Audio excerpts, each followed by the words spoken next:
Pas provimit të gjuhës shqipe, sot nxënësit e klasave të 9-ta në të gjithë qarkun e Korçës ju nënshtruan provimit të matematikës, pjesë e ciklit të provimeve për përfundimin e arsimit bazë. Testi nisi në orën 10 dhe zgjati 2 orë 30 minuta, kohë që sipas nxënësve ishte e mjaftueshme për të përfunduar të gjitha pyetjet. Ata e vlerësuan testin si të një niveli mesatar dhe të përballueshëm. Pyetjet ishin shumë të vështira, kishte disa pyetje të thjeshta e disa pyetje që donin më shumë shtjellim. Ku hase më shumë vështirësi?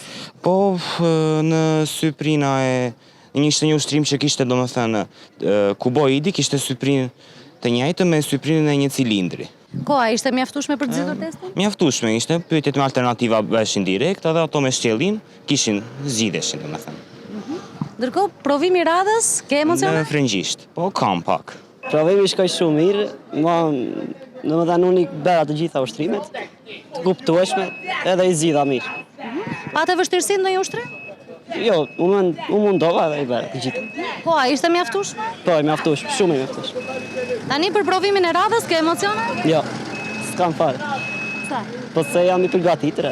Provimi shkoi shumë mirë, pyetjet nuk ishin shumë të vështira. Hase vështirësi në ndonjë prej pyetjeve? Në disa po. Koha ishte mjaftueshme për të zgjidhur të gjitha? Po, ishte mjaftueshme për të gjitha.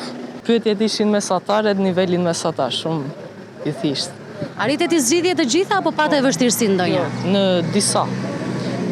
Në disa prej pyetjeve ishin pak të vështira, kurse të tjerat ishin mesatar, niveli mesatar. Në total, në qarkun e Korçës morën pjesë 1794 nxënës, të shpërndarë në 34 qendra provimi. Procesi u zhvillua normalisht dhe nën mbikëqyrjen e stafit të kualifikuar të institucioneve arsimore, që garantuan mbarvajtjen dhe transparencën e testimit. Testi i fundit i provimeve të arsimit bazë, ai i gjuhës së huaj, do të zhvillohet më 30 qershor.